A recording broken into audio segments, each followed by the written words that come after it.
Hello, everyone. I apologize for the very late upload. I hope that you have a chance to view it and make some questions or concerns or whatnot before class starts so we can discuss those. And without further ado, I'll jump right into it.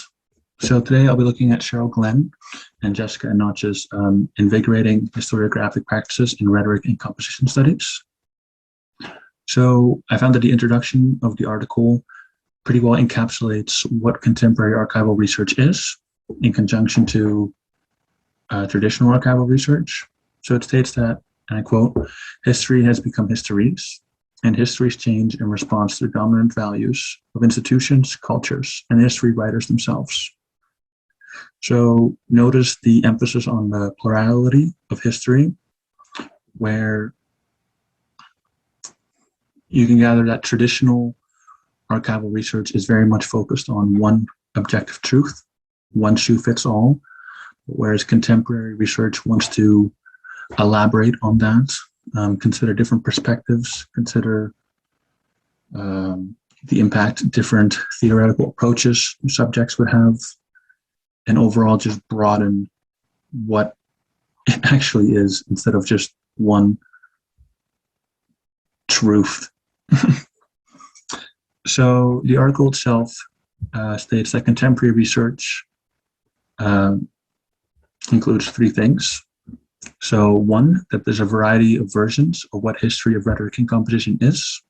So basically what I said before. Secondly, which historical moments, people, and places merit our scholarly attention.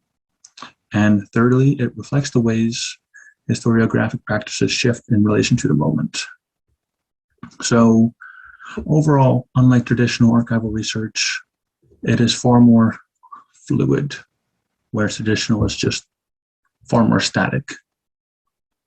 So if you remember Baker from our first week, he would be quite opposed to contemporary archival research, whereas Deborah Journay, who we also read in Narrative Turns in Writing Research, wrote that in early composition research, narrative often had a bad name because it did not seem to be rigorous or sciencey enough.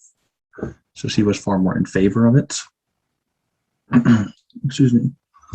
And that is primarily because traditional archival research has a very rigid understanding of what primary sources are and where they can come from. Whereas contemporary research is, like I said, far more fluid in that approach.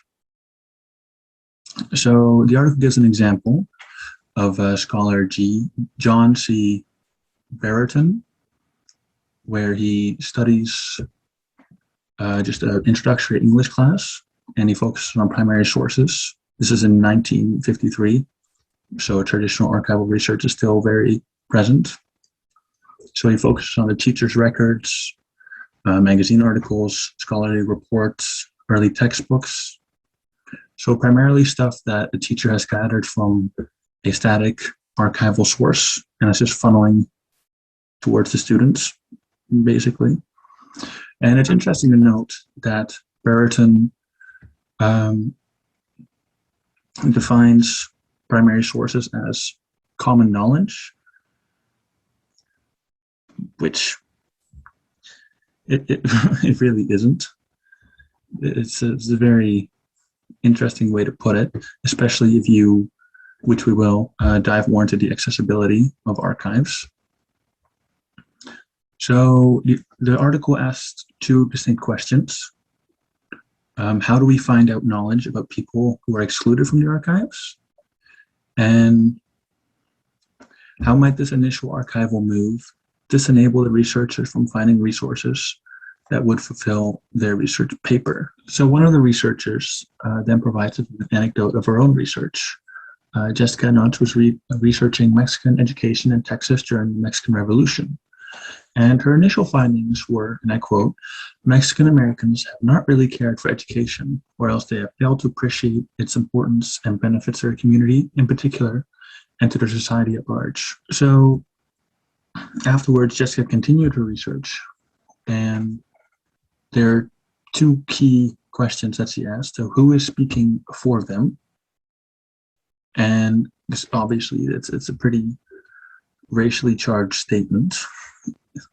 And secondly, what was the language that was used? So one of the things that she picked up on is that the article on Mexican Americans and their opinion on education was that it was entirely written in English. So she continued to pursue Spanish articles and kind of leaned away from the traditional primary sources. Found an article by Jose Limon, for example, the first Mexican Congress of 1991, or 1911, sorry, and also discovered the magazine The Chronicle, which actually informed her that 3 of the teachers who were teaching at the schools used the press to educate Mexican students in Texas through Spanish language. I suppose one of the key takeaways is that you have to know your audience that you're researching. You have to think who is speaking for them. If you are researching something that is not of their language, not of their culture, whatnot. And this actually reminded me of the research article that we read, Research is Ceremony. When the research agenda is from an outside perspective, one consequence of such studies, even though their intentions may be good, has been proliferation of negative stereotypes of indigenous communities. So this just further invigorates that the researcher has to understand themselves, really, their own identity, their ontology, when delving into a research question in order to properly undergo this research. And some practical advice that the article gives is that the researcher should have careful analysis. So that is consideration of the language that is used, how it is used, possibly considering consideration of the historical context. Is the community that you are researching under prosecution? Are they oppressed? Whatnot. Secondly, acknowledgement to passionate attachment, attention to ethical actions, and commitment to social responsibilities. So one thing that was also discussed is how to actually break into this traditional archive of objective truth. And the article speaks of archives with a capital A and archives with a undercase A. So the archives of uppercase is what we just spoke of, traditional, objective, and truthful, I suppose.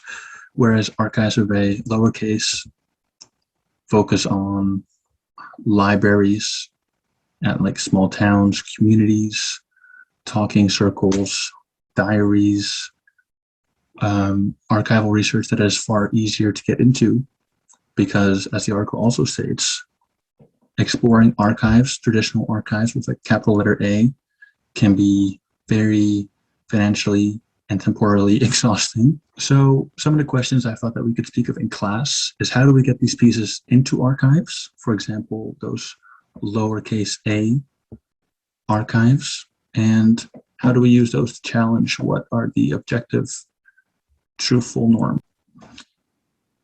And if we are going back to Journée, how do we legitimize, I suppose, for example,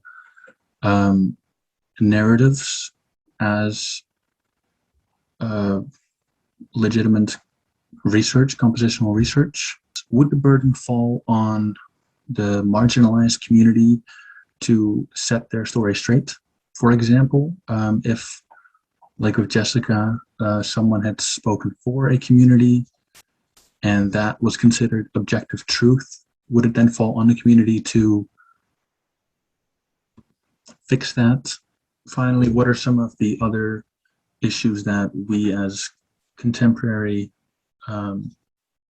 archive researchers can face when trying to incorporate these lowercase a archival objects into the uppercase archives to legitimize them, if you will? And even if there is, it will be easier to incorporate them into the uppercase archive of objective truth, or it will be easier to deconstruct that in its entirety?